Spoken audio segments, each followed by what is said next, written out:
Hello everyone, Hot Rods Reviews here with another review. This time it's not just going to be a review, it's also going to be a discussion video. So this time it's going to be about Transformers of Cybertron Earthrise, Chapter 2 of the Cybertron trilogy on Netflix. So there's one thing I need to say before going ahead with this video is that this video will contain spoilers. So if you don't like spoilers and you have not seen Earthrise, or you haven't seen Earthrise or Siege, and you don't like spoilers, as I said, do not continue with this video. But if you have seen Earthrise, or you don't mind spoilers, go ahead and watch the rest of the video. So, first things first, I'll go through with what Earthrise is about. And it's about, it's about what happens after Optimus is thrown the Allspark through a space bridge in the last chapter, if you've seen it. And then the Autobots going through in the Ark, in the Autobot shuttle, the Ark. And then an explosion happens and, the Decepticons are left on a dying world, as well as Alita. And Red Alert and Jetfire and Chromia, who also think the Autobots on the Ark are dead, which we find out in Earthrise are not. So after that, it's basically about Optimus trying to go and get the Allspark back to restore Cybertron. And it's also about what happens on Cybertron with Megatron, Alita, and the other bots that were left behind on Cybertron. So where it starts off, I think it starts off at Alita and her team attacking an Autobot prison or camp where the Decepticons have imprisoned their own colleagues. If you want to know why, you'll find out why later on in the video.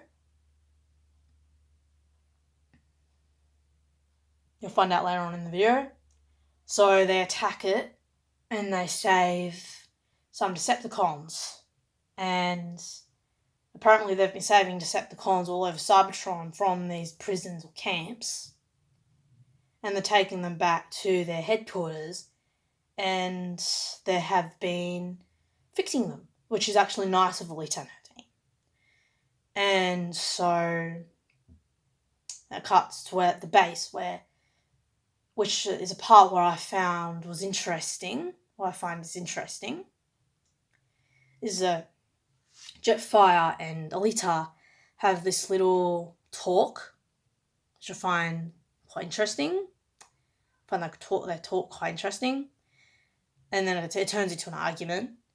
Then, skips to a part where Red Alert is helping an injured Decepticon. Then I think it cuts to a part with Megatron talking to Shockwave. And then he walks into, I suppose it's his quarters, where there's this big table and a couple of seats. And he starts talking to Ultra Magnus, who has destroyed his head. That bit I thought was quite weird. Megatron just sits down and starts talking to Ultra Magnus, who's destroyed his head. Don't know who else thought that part was weird, but I thought that part was quite weird. Then Megatron starts talking to someone else. I think it was Starscream or Shockwave. Then I'll skip to the next exciting bit, which is another bit I want to mention is the Autobot shuttle, the Ark, where this new faction called the mercenaries have boarded their ship and have taken the Autobots captive. And the mercenaries take them to this Quintesson judge guy. And the Quintesson starts talking to Optimus. And then we see them in this pit. Him and Optimus and the rest of his Autobots are in this pit-looking thing, cuffed up. So then in that bit, while they're in the pit-looking thing, cuffed up, they hear screams. They hear screaming going on. And Hound says, what was that noise? What was that sound? And I think Optimus says, I don't think I want to know. And then it cuts to why they were hearing screaming noises was because, well, it was Quintesson, it's themselves screaming, because they were cutting he or her was cutting his or her own heads off, which was quite disturbing, well, till there was only one left, which I thought was quite gross, disgusting, gory, disturbing, and quite weird. So I didn't like that part either. So by the end of that ordeal, the song comes back out with one face, and Double Deal is standing there like looking at him like, what happened to you or something? Did that hurt or something? And so the Quintesson doesn't give Double Dealer his pay. And Double Dealer frees the Autobots and attacks the Quintesson. So the mercenaries and the Autobots, they both escape the Quintesson base. The mercenaries leave in their ship. And the Autobots leave in their shuttle. They live in their shuttle. And then, well, the Autobots pursue their trip to Earth to find the Allspark. And then, I think, cuts back to Cybertron. I forget what happens there, or maybe that was the end of episode 1. But I think the next bit happens in episode 2 or 3, where, well, cuts back to, so back on Cybertron anyways. So on Cybertron,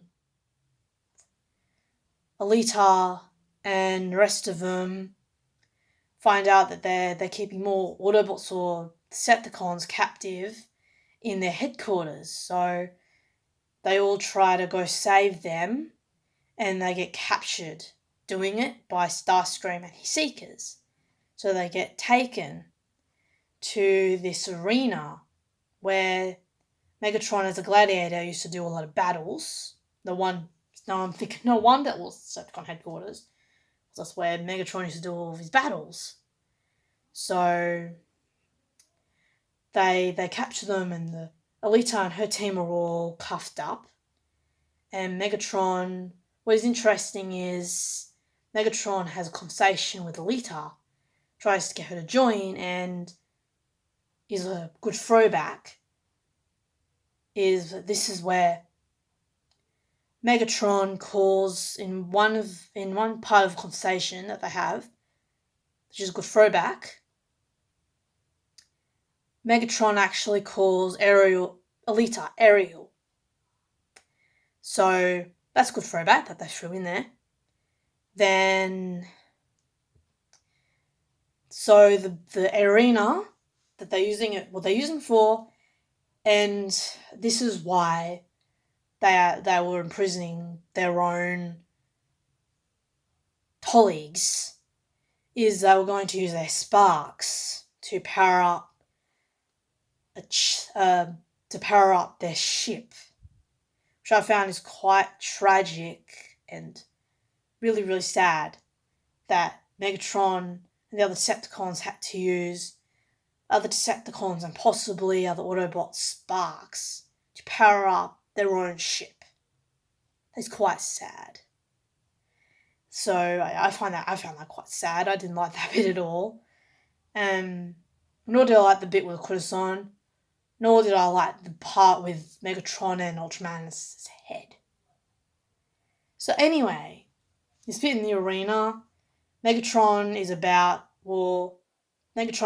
to take Alita, use Alita and her team's sparks to also power up the ship. It's punishment for not joining him and dooming Cybertron, which they kind of didn't.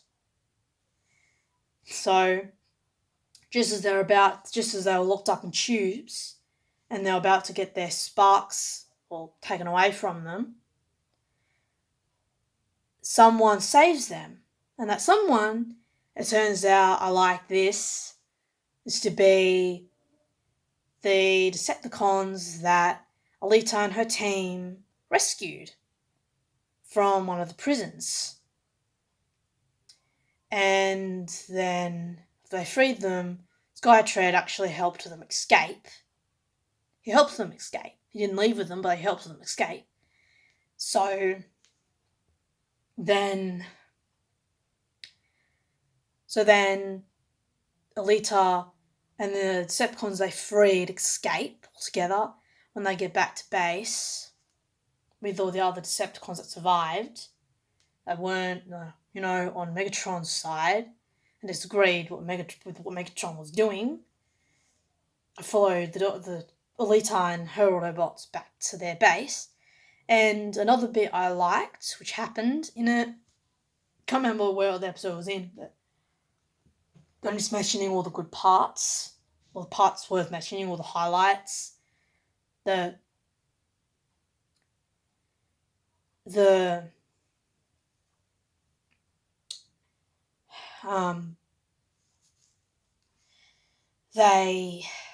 Alita and a con that looks like Scrap Heap, they shake hands and they actually agree to work together. I quite like that bit. That bit was quite cool. It was nice of them to actually team up after they rescued each other. So then that's what happened. And a couple of other bits that were happening while this was happening. I actually think this will happen in episode 2 or 3. But then after another bit, I'm not sure if it was after that or while that was going on, but there's this other bit where the Autobots find Nebulon base where there's a space bridge, because I think that'll be a quicker way for them to get to Earth rather than taking a long way around, because they don't have much energy on to do that either. So yeah, so I find that, and then there's this one cool bit that happens. They try to find life forms. Then they find Scorponok. Yes, a toy a figure, a character that was in the toy line that they actually use in the show, Scorponok. They encounter Scorponok, and the battle that Optimus has with him is quite epic. It's quite epic. And then I think there was this bit where Starscream wanted to blow up Megatron, the rest of the Decepticons, and the Autobots up in that base. Of course, Starscream he kind of succeeded, but he didn't really succeed that much. They all survived it. So then a couple of bits happen during this time. A lot of things happen during this time in the show. Yeah. Then there's this gravity thing, and this Wheeljack pulls it, and it's like a gravity thing, and they all fall, and the other parts start falling, and then they're all trapped in different parts of the kind of blown up Nebulon base. So I will do that'll be it for this video. For this review, I will do a part 2 of this review, just because I don't have enough time to do it all at once. So that's gonna end the video for this Tuesday. And that's it. If you did like this video, please do leave a like. And if you haven't subscribed yet, do subscribe if you want to see more. And please do, if you want to, you can say what you thought about what I've already mentioned, or what you liked, what you didn't like, what you thought about Earthrise, down in the comments below.